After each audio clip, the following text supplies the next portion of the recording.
السلام وعلیکم السلام ورحمۃ اللہ. دا تھنگ از مجھے تھوڑی سی یہ کنفیوژن آ رہی تھی کہ آپ نے کہا کہ کوشش پہلے شرط ہے, اس کے بعد جو ہے اللہ کی مدد بھی, وہ ساتھ ساتھ ایک کوشش بھی ہو اور اللہ کی مدد بھی ہم مانگتے رہیں تو پھر ہم اپنے منزل مقصود تک پہنچ سکتے ہیں. جی, جو ہم چینج کرنا چاہے کر سکتے ہیں.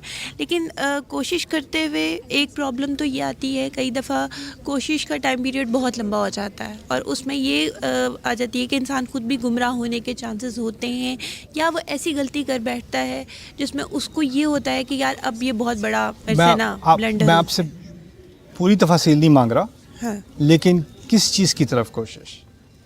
ہدایت, جیسے آپ کو کہیں ایسا لگے کہ یہ چیز غلط ہو رہی ہے یا یہ اس چیز کے اوپر عمل نہیں ہو رہا, آپ سے یا کسی اور سے؟ کسی اور سے. ہاں, تو یہ آپ جو کوشش کی بات کر رہی ہو نا, جی, کسی اور کو بدلنے کی کوشش کی بات کر رہی ہو. اللہ تعالیٰ نے ہمیں کسی اور پر اقتدار نہیں دیا.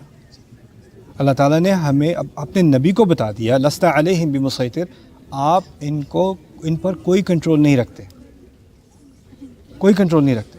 اللہ تعالیٰ نے خود واضح الفاظ میں کہہ دیا قرآن کے پہلے سننے والوں سے, قل الحق من ربکم فمن شاء فلیؤمن ومن شاء فلیکفر, حق تمہارے رب کی طرف سے ہے, جو چاہے مان لے جو چاہے نہ مانے. ٹھیک ہے, یعقوب علیہ السلام نبی ہیں اور ان کے بیٹے نبی کے بیٹے ہیں, باپ کی بات نہیں مانتے. نبی مانتے ہیں اسے, بات نہیں مانتے. نبی مانتے ہیں, انہیں پاگل کہتے ہیں, گمراہ کہتے ہیں. اس سے کیا سیکھا ہم نے؟ کیا یعقوب علیہ السلام نے کوشش نہیں کی؟ کوشش تو کی نا, لیکن ہم جب سمجھتے ہیں نا کہ کوشش کا نتیجہ یہ ہوگا کہ اور لوگ بدل جائیں گے, تو یہ ہماری غلطی ہے. اللہ تعالیٰ نے کسی اور کو بدلنے کی صلاحیت میرے اندر نہیں ڈالی. وہ تبدیلی صرف اللہ تعالیٰ نے اس کے دو عنصر ہیں, ایک اس نے اپنا فیصلہ خود کرنا ہے, اور پھر اللہ تعالیٰ کی طرف سے صلاحیت آئے گی. جب تک وہ انسان اپنا فیصلہ خود نہیں کرے گا نا, آپ جو کچھ بھی کر لو اس سے کوئی فرق نہیں پڑے گا. رسول صلی اللہ علیہ وسلم ابو طالب سے جتنی بھی محبت کر لیں, جتنے بھی پیار سے کوشش کر لیں, وہ ہمارا نبی علیہ الصلوۃ والسلام, ان کی کیا کوشش ہوگی اور کیا کوشش ہوگی ابو طالب کے لیے. لیکن اللہ تعالیٰ کیا کہتے ہیں, انک لا تہدی من احببت, آپ جس سے محبت کرتے ہیں ان کو آپ ہدایت نہیں دے سکتے. یہ بات مجھ سے نہیں کی, ہمارے نبی سے کہہ دی علیہ الصلوۃ والسلام. اور وہ کیسا نبی جس نے تو یعنی رسول صلی اللہ علیہ وسلم نے تو قبلے کی تبدیل کی دعا بھی نہیں مانگی, صرف آسمان کی طرف دیکھا تھا اور انہوں نے قبلہ بدل دیا. اور اسی نبی سے کہا جا رہا ہے کہ آپ اپنی محبت کی بنیاد پہ کسی کو بدل نہیں سکتے.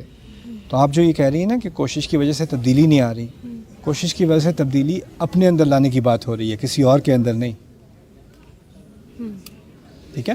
اور if after spending so many years آپ کو لگے وہ جو آپ نے کوشش کی تھی وہ اگر آپ ایسے نہیں کسی اور طریقے سے کرتے تو وہ شاید زیادہ بہتر ہوتا نہیں, یا تو اس کا مطلب کہ آپ کی تو اس کا مطلب کہ غلطی آپ کے اندر تھی, آپ کو یہ ریئلائز ہوا. وہ تو انسان کے اندر ہمیشہ کوئی نہ کوئی کوتاہی ہوگی نا, لیکن یہ سمجھنا کہ کوئی اور جو ہے وہ بالکل بے بس ہے اور آپ کی کوششوں کی وجہ سے وہ صحیح فیصلہ نہ کر سکا, یعنی آپ اس کے اوپر سے پوری ذمہ داری ہٹا رہے ہو نا.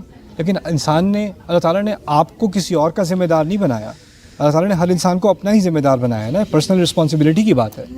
تو ہم کیا کرتے ہیں اپنی محبت میں, ہم کہتے ہیں نہیں ذمہ داری میری ہے, پوری فیملی کا ٹھیکہ میں نے لیا ہوا ہے, جب تک وہ پوری فیملی ہدایت پہ نہیں آئے گی تو اللہ مجھ سے پوچھے گا. کس نے کہا یہ؟ You have to just inform. Yes, lovingly, respectfully, effectively, at the right time, when it's appropriate. ٹھیک ہے نا. Thank you.